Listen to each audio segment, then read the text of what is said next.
My wife wagered $5,000 with her colleagues that she could get me to sob publicly. One of her colleagues tipped me off. During the meal, I went with it until I unveiled our anniversary present, my divorce lawyer's card. She forfeited far more than the wager. I, 38 male, discovered 2 weeks back that my spouse Kendra, 35, had placed a wager with her colleagues to get me to weep in public, $5,000. That was the price she placed on my embarrassment. The heads up arrived from Joaquin, a colleague I'd encountered a few times at office gatherings. He contacted me via LinkedIn, of all platforms. Hey dude, this is uncomfortable, but you ought to be aware of something. Examine your spouse's Venmo transfers with Bianca, Lorraine, and Fiona. Something's afoot you should be aware of. Odd note, but Joaquin always struck me as an honest guy. Kendra and I pooled our finances. Not a shared account, but we had entry to each other's accounts for openness. I'd never bothered to inspect before. The Venmo record was intriguing. 3 transfers from a month prior. Bianca forwarded $1,500 with the note, eager to witness this. Lorraine forwarded $2,000. This'll be a breeze. Number. Fiona forwarded $1,500. He'll sob like an infant. All 3 transfers had been confirmed and shifted to Kendra's bank account. I probed further, located a group conversation on her iPad. She constantly overlooked she was signed into messages there. The conversation was titled Operation Tearfest and dated back 2 months. Kendra, trust me, he's incredibly touchy. I can get him weeping in less than 5 minutes. Nonsense. Your spouse appears fairly laid back. He maintains a facade. Believe me, I know precisely which triggers to activate. Father problems, deceased sibling, the full baggage set. It's like a sobbing marathon. That's so twisted, haha. I adore it. Show it. Get him to weep publicly, and we'll fork over the cash. How much are we discussing? $1,500 from me if you manage it at a dining spot. Total messy sobbing. I'll toss in $2,000 if you pull it off on your anniversary. That's next month, correct? Another $1,500 if you capture it on film without him realizing. Agreed. Simplest $5K I'll ever pocket. Observe and learn, gals. My sibling perished in a vehicle crash 6 years back. We were tight. Kendra comforted me during the morning, or so I believed. Apparently, she was jotting notes for later exploitation. The messages grew uglier. They'd been scheming the entire scheme. She intended to take me to Ristorante Angelo for our anniversary. Pricey spot, highly visible. Reference my sibling during the cheers. Allude to how let down my late father would be with my job, and then unleash a bombshell about how she'd been reflecting on our prospects, and doubted I was mentally ready for the upcoming phase. He'll collapse, she typed, likely grovel and plead for me to offer him another opportunity. It's gonna be comical. I remained there gazing at those messages for an hour, 7 years of wedlock. This was her true self. But then I began reflecting and strategizing. Update 1. Folks, the reaction to this has been wild, addressing the key inquiries. Yes, I'm pursuing divorce. No, I haven't confronted her as yet. Yes, I have a strategy. So following the discovery of the messages, I acted like any sensible individual would. I captured screenshots of everything, stored them in 3 locations, and phoned my attorney pal Terrence. Terrence reviewed it all and asked, Prenup? Nope. Offspring? Nope. This'll be entertaining. I also contacted Joaquin, grabbed coffee with him. It turned out he'd eavesdropped on their plotting and felt nauseous about it. He revealed more I'd overlooked. Evidently, this wasn't the initial wager. Last year, she wagered them $500 she could get me to miss my pal Dennis's stag party by staging a panic episode. She succeeded. I skipped one of my closest friend's key milestones because I figured my spouse required me. There was another wager about persuading me to offload my father's vehicle, a refurbished '67 Mustang he bequeathed me. She couldn't achieve that one, but she attempted for months.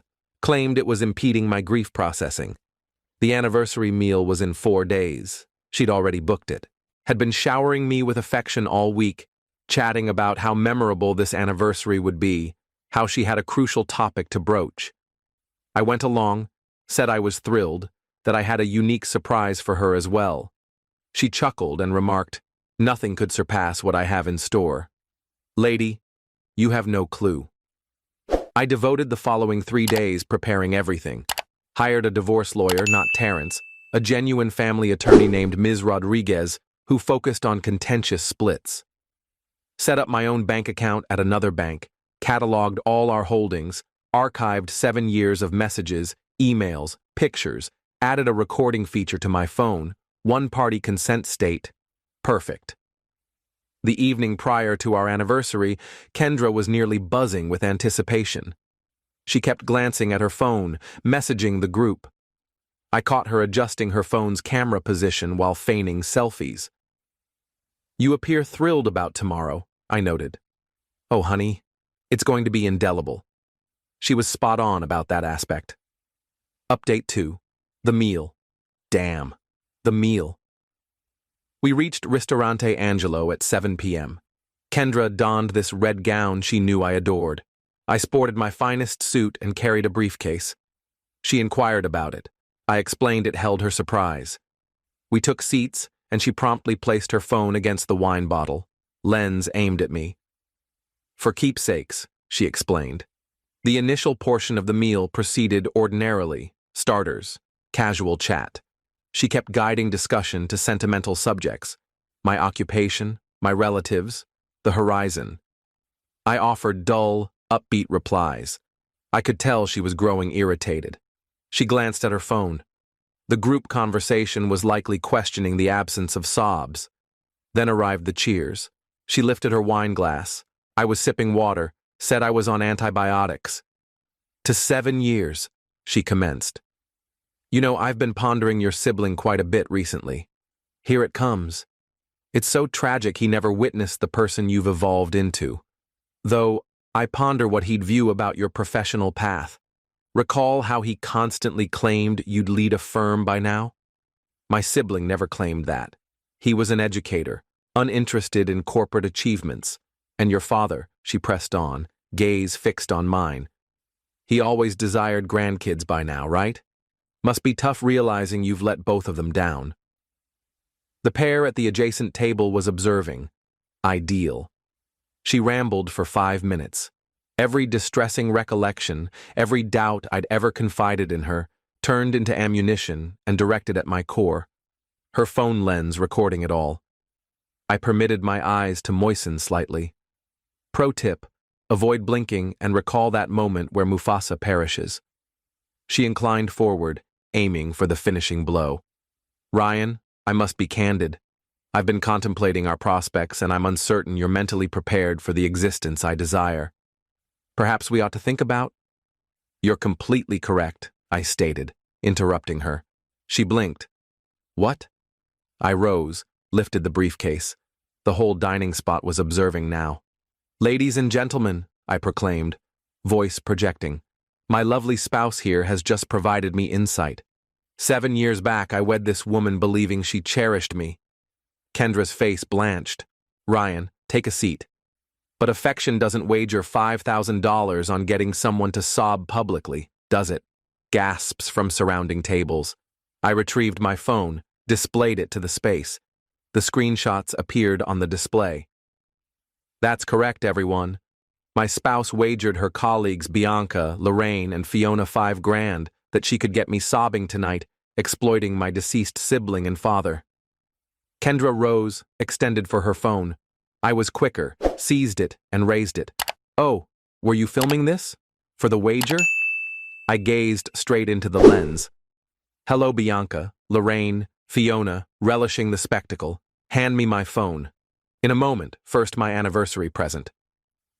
I unlatched the briefcase, extracted a manila folder.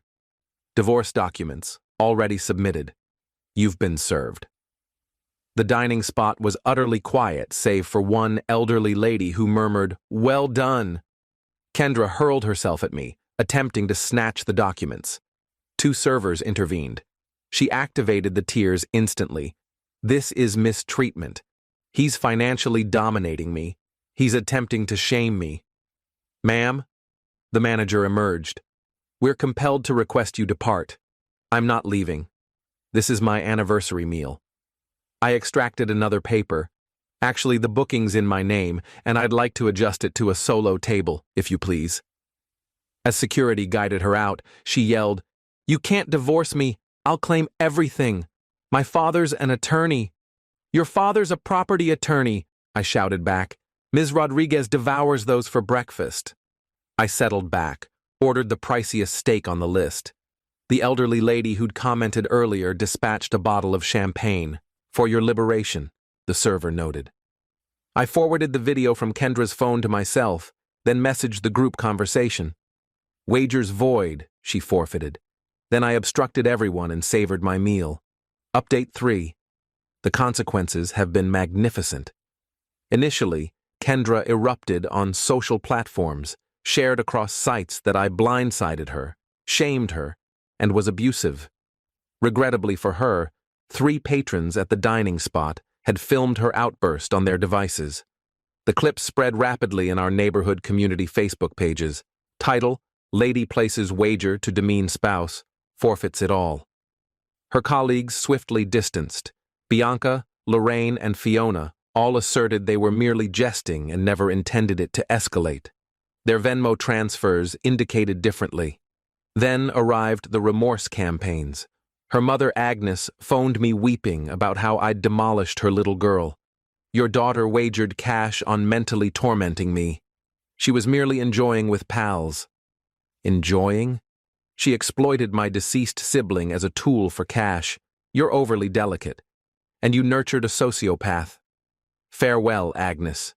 Her father, the attorney, warned of suing me for slander and mental anguish. My attorney, Ms. Rodriguez, dispatched him a single email with the screenshots included. He never reached out again. But Kendra persisted. She appeared at my workplace with a tearful tale about being a victim of monetary mistreatment. Security escorted her away. She informed my colleagues I was gay and unfaithful to her.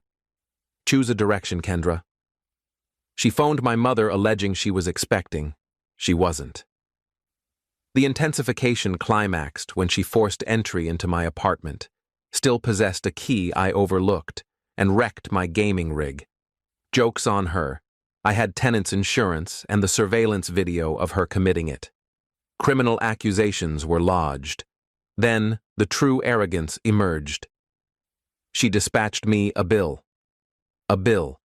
For 7 years of sentimental labor, home oversight, and professional aid, detailed, including hearing work gripes, $50 per hour, 2,190 hours, totals $109,500. Feigning interest in athletics, 75-hour, 1,460 hours, totals $109,000. Intimate encounters, 200 sessions, 730 sessions, totals $146,000. Managing your relatives, 100 hours, 500 hours, $50,000. Grand total, $415,000. Ms. Rodriguez chuckled so intensely, she wept. Frame this. I'm displaying it to every client. The divorce process was swift. No children, no communal assets. I acquired the apartment pre-marriage, no prenup, but also no basis for support, since she earned more than me. She received her individual items, her vehicle, her 401k. I received my liberty, my self-respect, my apartment, my peace. But the finest element? Her employer learned of the wagers, evidently utilizing company messaging to organize betting and bullying breaches numerous policies.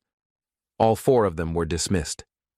Kendra messaged me from her sibling's phone. "You demolished my existence. I have zilch. You have precisely what you merited. Zilch, I cherished you. You cherished dominating me. There's a distinction." She attempted one final ploy.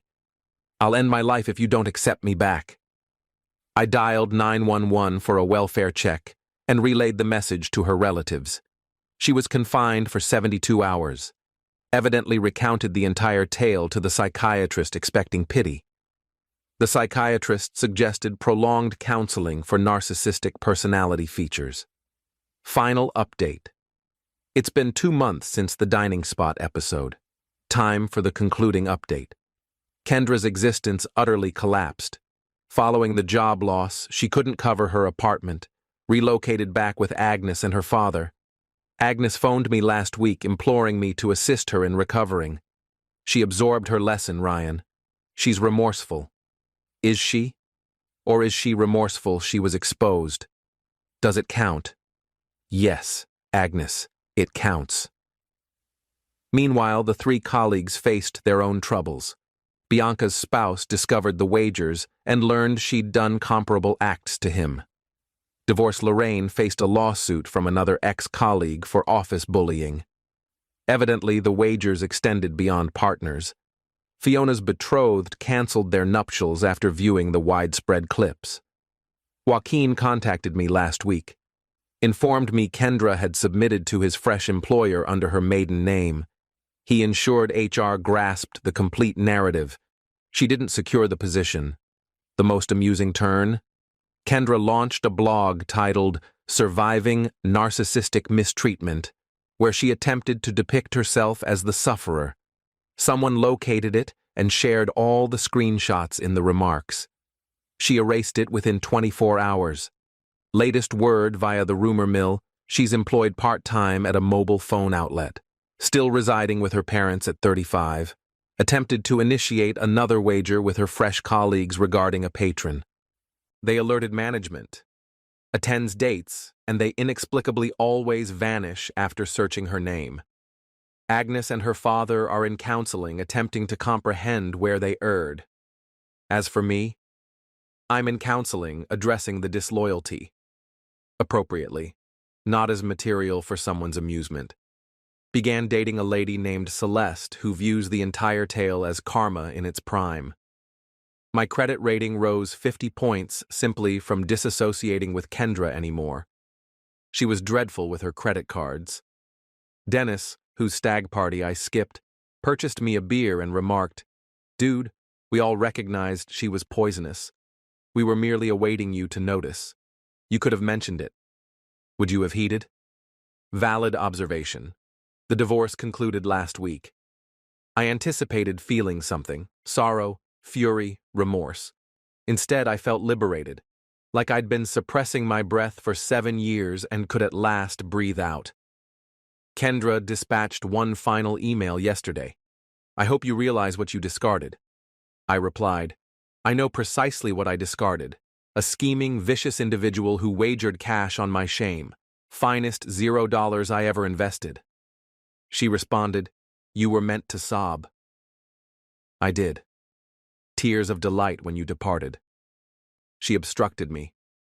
Lastly, to anyone perusing this in a comparable predicament, heed your instinct. If something seems amiss, it likely is. Don't permit anyone to turn your weaknesses into weapons. And never ever remain with someone who regards your suffering as amusement. Oh, and Kendra, since I know you detest perusing this, hello Agnes, I know you forwarded her the link. That Mustang you desired me to offload, just had it thoroughly refurbished. It's stunning.